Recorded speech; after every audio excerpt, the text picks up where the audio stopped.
오늘의 말씀은 예레미야 33장 1절에서 3절 말씀입니다.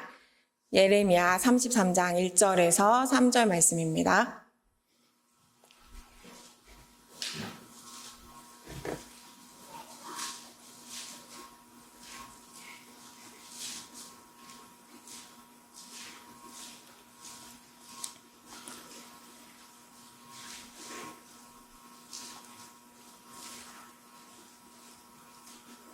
네, 예레미야 33장 1절에서 3절 말씀 함께 봉독하도록 하겠습니다.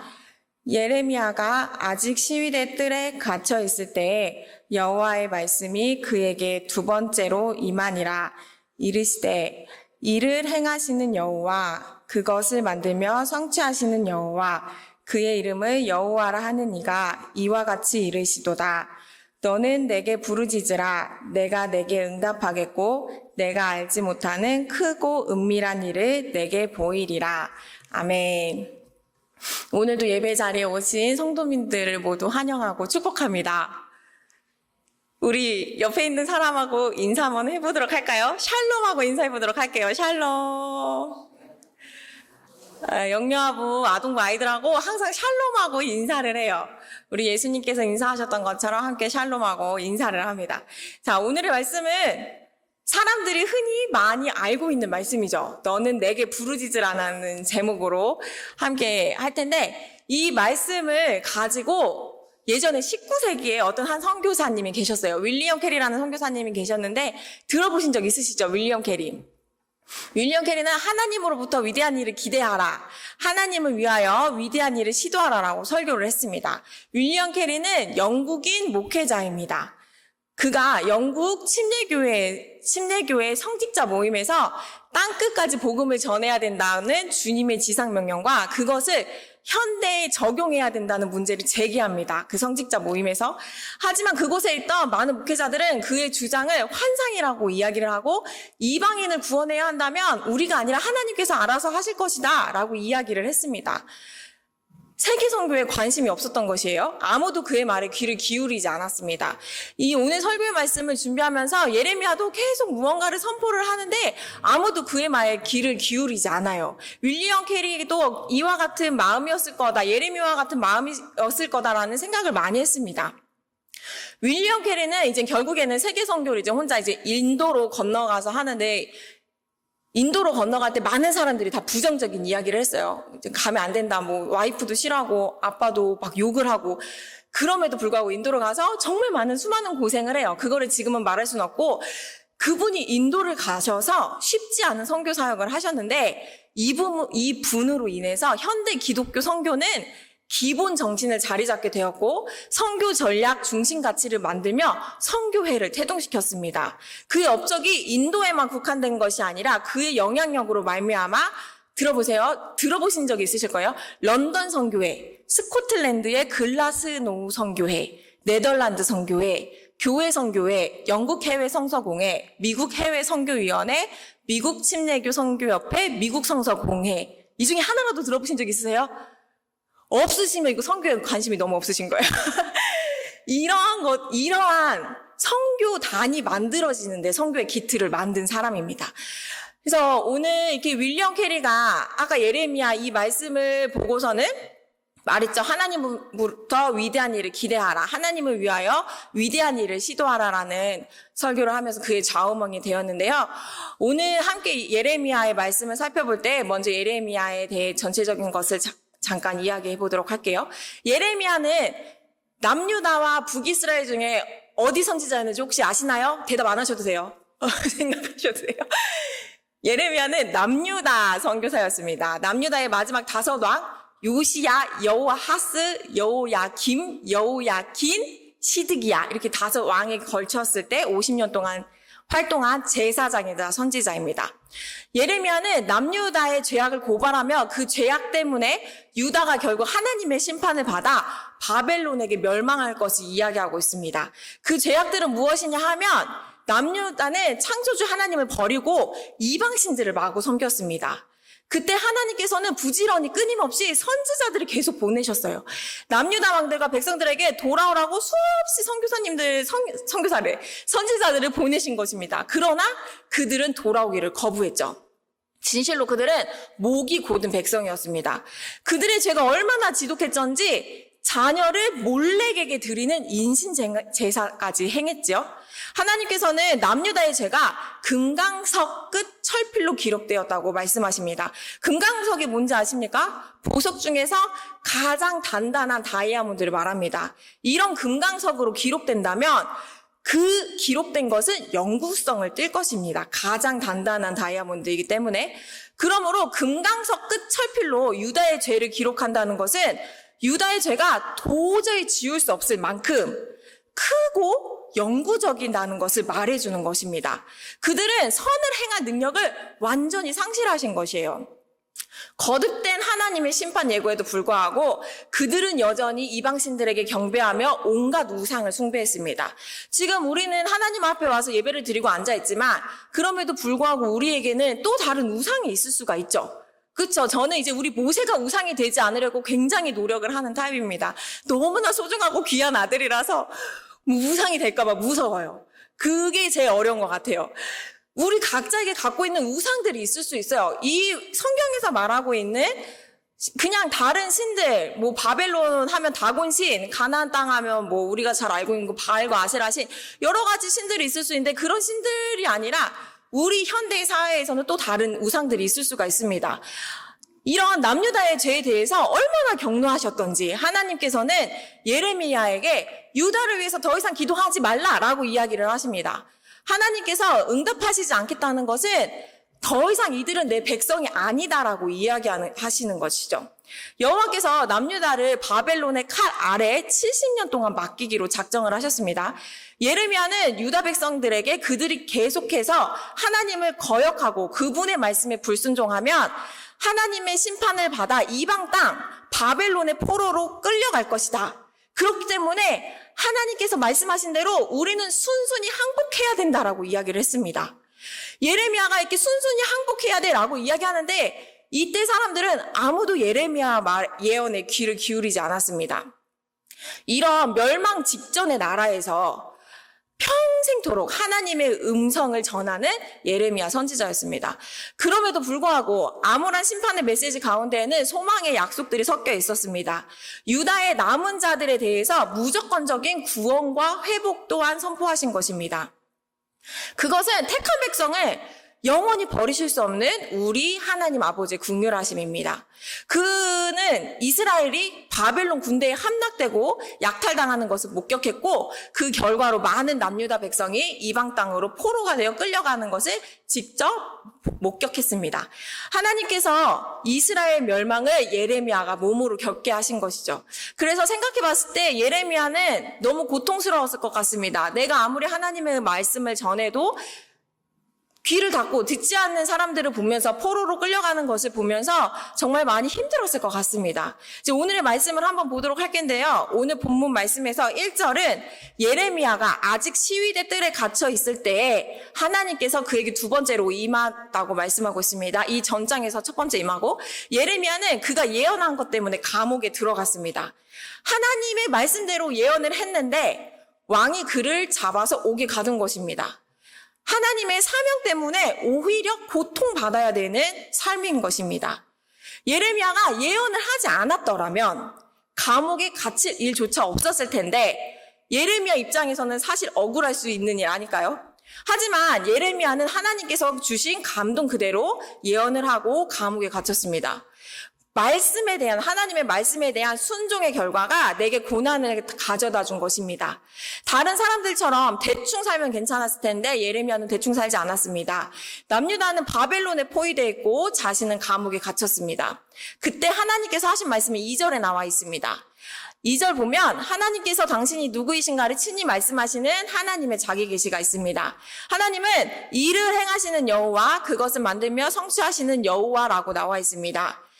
백성들이 다 끝났구나. 이제 바벨론으로부터 멸망을 당해서 우리는 아무런 할 수 있는 일이 없구나 라고 생각을 할 때 이때 여호와께서 하시는 말씀은 일을 행하시는 여호와다라는 것을 이야기해 주시는 겁니다. 그리고 만들다라는 히브리어 단어는 그것을 만들며 성취하신 여호와에서 만들다입니다. 만들다라는 히브리어 단어는 특별하게 창세기 2장 3장에서 하나님의 창조 사역을 기술할 때 사용한 단어와 같습니다. 그것을 만들어 성취하시는 여호와께서 여기에서 그것은 무엇인지 이곳에서는 알 수가 없는데 여러 번역본들 가운데 70인역이라는 게 있는데 그 70인역을 따라서 그것을 땅이라고 해석을 할 수가 있습니다. 그러면 땅을 지으신 여호와, 땅을 지어 굳게 세우신 이라고 말할 수 있습니다. 앞선 본문들과 연계해 볼 때 비록 지금은 남유다 백성들이 그들의 죄로 인하여 바벨론의 포로로 끌려감을 당하지만 장차 하나님의 때가 되면 창조주이신 하나님께서 주권적으로 그들 가운데 회복을 가능케 하실 것임을 암시하는 장면입니다. 3절 말씀을 보면 한 걸음 나아가서 미래의 회복을 가능케 하신 하나님께서 적극적으로 부르짖을 것을 예레미야에게 요청하십니다. 그에 대해 하나님께서는 기꺼이 응답하실 것이되 크고 은밀한 일을 보이실 것이라고 약속하십니다. 부르짖으라는 히브리어로 카라라고 하는데 이것은 하나님을 신뢰하는 것과 목청이 터지도록 크게 부르짖으며 간절한 심정으로 기도하는 것을 이야기합니다. 내게 보이리라에 해당하는 나가드는 원래 어떠한 사물이 있으면 그 사물을 밝은 빛 아래에 둠으로써 사람들로 하여금 명확하게 볼 수 있도록 하는 것을 의미합니다. 이 본문에서 이 단어는 여호와께서 자신의 주권적인 의지를 통해 어떠한 것을 확연하게 보고 깨닫도록 하게 해주신다는 사실을 나타냅니다. 그래서 그 보게 해주시겠다고 하시는 내용은 크고 은밀한 일로 표현이 됩니다. 이 은밀한 일은 인간으로서는 감히 접근할 수 없도록 감추어진 일, 인간의 이성으로는 능히 측량할 수 없는 일이라는 의미를 나타냅니다. 이러한 일들은 장래의 미래에 하나님의 주도로 이루어질 남유다의 회복을 지칭하는 것으로 이해할 수 있습니다. 당시의 상황에서 이러한 하나님의 계획은 백성들에게 알지 못하는 것이었으며 꿈꿀 수도 없죠. 곧 있으면 멸망하니까. 사실 예레미야 자신도 그 회복의 구체적인 계획이나 면모와 과정은 완전히 다 알고 있었다고 말을 할 수가 없습니다. 나중에 펼쳐진 역사를 우리가 지금에 와서 두고 보니까 바벨론에 사로잡혀가 살던 남유다 사람들을 이방왕 고레스를 통해서 다시 예루살렘으로 돌아오게 하셨는데 이야말로 이방왕을 통해서 돌아오게 하셨다는 것은 생각할 수 없는 일이었습니다. 그러므로 어떠한 상황에서도 절망하지 말고 하나님께만 부르짖어 기도하라라고 명령하신 것이며 그렇게 당신을 신뢰하는 자에게 이렇게 크고 은밀한 일을 알리시겠다고 약속하신 것입니다.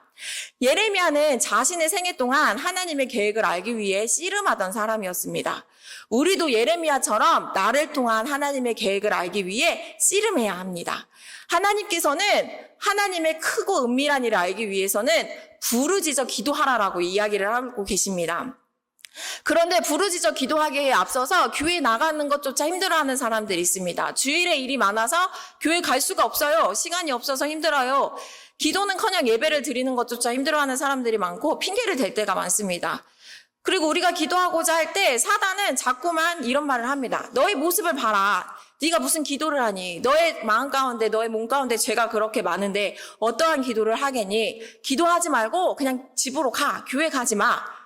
그렇게 사단의 게임에 빠져 있는 사람들도 있습니다. 그러면 그냥 매일 그 수준만 사는 것입니다. 그리고 어떤 사람들은 보면 나는 너무 잘 살고 있습니다. 주변 사람들에게는 관심이 없어요. 그리고 막 말을 너무 잘해서 변명과 합리화를 늘어놓고 있는 사람들이 있습니다. 아파하고 있는 사람들을 위해서 중보조차 하지 않습니다. 왜냐하면 나는 그냥 잘 살고 있으니까 편안하니까 그런 것이에요. 복음을 전하기는커녕 하나님 나라를 위해서 기도하지도 않습니다. 항상 그 수준에 머물러 있기에 변화도 없는 것입니다. 그냥 다른 사람과 비교해서 좀 나은 것 같으면 나는 나은 삶을 아주 잘 살아가고 있구나 라고 착각하기도 합니다. 그런데 이것이 사단의 거짓말입니다. 우리를 속여서 기도를 하지 못하게 하고 하나님으로부터 멀어지게 하는 것이 사단의 사명입니다. 그 사명에 우리는 허용하고 있는 것이고 순응하고 있는 것이겠죠. 우리는 사단의 속삭임을 뿌리치고 이겨낼 수 있어야 합니다. 창조주 하나님의 언약을 깨트릴 수 있는 존재는 없기 때문이에요. 우리의 삶 속에는 어렵고 힘든 일들과 우리가 해결할 수 없는 일들이 너무나 많이 있습니다.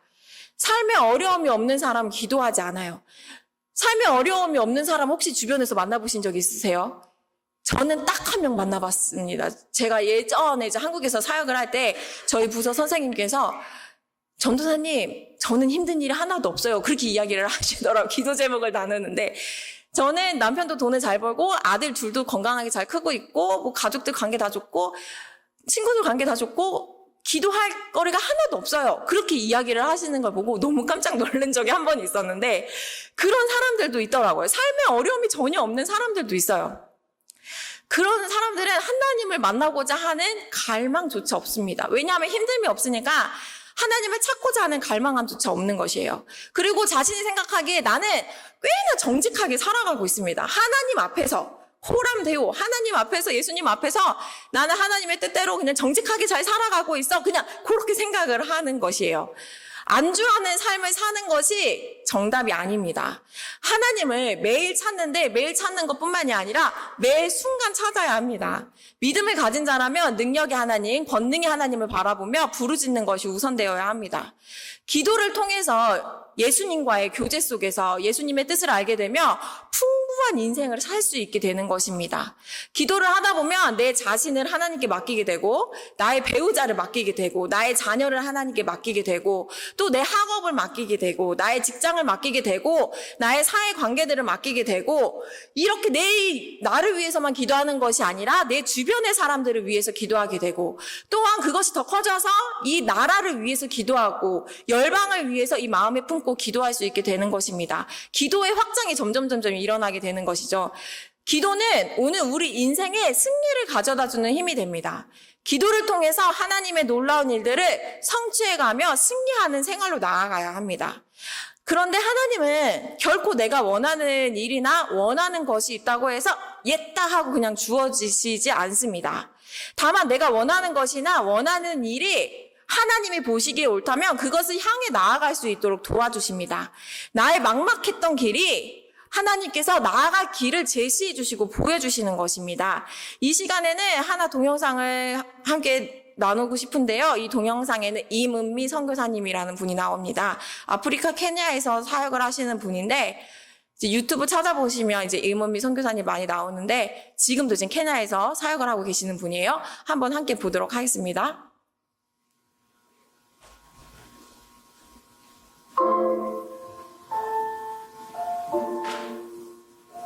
내가 살고 있는 곳은 TV에 티마치요. 내가 지금 걸어가잖아.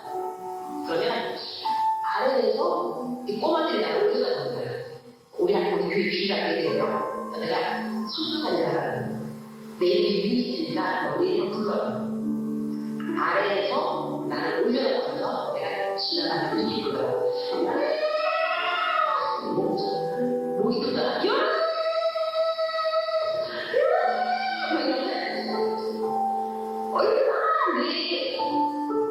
이름을 부르는지 나한테 아무것도 달라는 건 없어요. 그러나 내가 내게는 신발이 없어요. 맨발로 다니거든요. 근데 이렇게 무조건 신발이 없는 신발을 가져오지. 그래 다니는 거야. 나는 그게 그냥 여러분들 발을 하니 힘이 없는데 자꾸 좀 움직이는 나는 자신아. 내가 학교가 오는데 나도 많이 학교를 쓰고 좋다. 이런 생각을 해요. 선한 생각이 계속 오고 있다는 얘기예요. 근데 걔들이 그것도 나한테 이래 신발 없어요. 신발 사주세요. 아무도 안 했어요. 그러나 내 이름을 부르는 순간 쟤는 뭐가 필요한데 이게 무슨 이야기냐면 여러분이 기도할 때 일어나면 여러분의 마음을 하나님 외우고 계시잖아요. 여러분 필요한 거를 하나님 알아요. 그리고 하나님이 여러분을 잘 바라보세요. 가르치고 싶지 왜 안 하시겠어요? 그냥 부르시면 알겠어. 부르지 않으면 또 하나님 마음을 간절히 하나님. 그래서 오늘은 여러분의 필요가 있을 겁니다. 어떤 것이 필요한지, 공부인지, 돈인지, 건강인지, 관계, 회복인지, 아니면 영성의 회복인지, 한다는 것이 거기서 크게 내가 마음을 끝나기 싫으면 어려우면 불편하면 그냥 주여 이름을 부르세요. 주여 주여.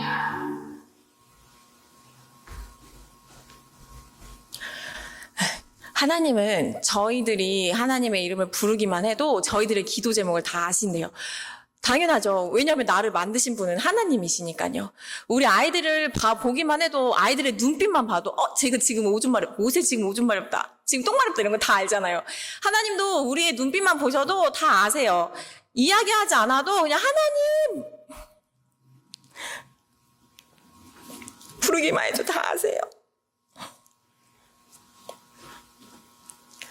혹시라도 지금 이 시간에 마음이 너무 어려워서 기도하는 것조차 힘드신 분들이 계시다면 아버지 이름만 부르셔도 좋습니다. 이 가운데에서 내 상황이 너무 힘들어서 너무 어려워서 일상생활을 하는 것이 너무 힘드신 분들이 계시면요. 그럴 땐 기도하는 것도 힘들 거예요. 저도 한국에서 한번 너무나 막 힘들었던 적이 있어요. 그때는 막 사역을 위해서 기도를 해야 되고 근데 전도사 시절이었을 텐데 기도가 안 나오는 거예요. 그냥 부서실 가서 가만히 앉아서 계속 십자가 보면서 하나님 계속 하나님만 불렀어요. 여러분들 중에서도 성도님들 중에서도 정말 너무 힘들면 기도조차 안 나오거든요. 그럴 때가 되시면 계속 하나님만 부르세요. 하나님 주님 저 좀 봐주세요. 저를 긍휼히 여겨주세요. 계속 기도하면 하나님께서 부르짖어 기도하며 하나님께서 응답해 주실 거예요. 크고 은밀한 일을 보여주실 거예요. 우리 성도님들께서 정말 매 순간 하나님의 이름을 불러보셨으면 좋겠습니다. 그래서 이 시간 함께 찬양을 하실 텐데요. 아버지 찬양을 하실 텐데 이 찬양을 하시면서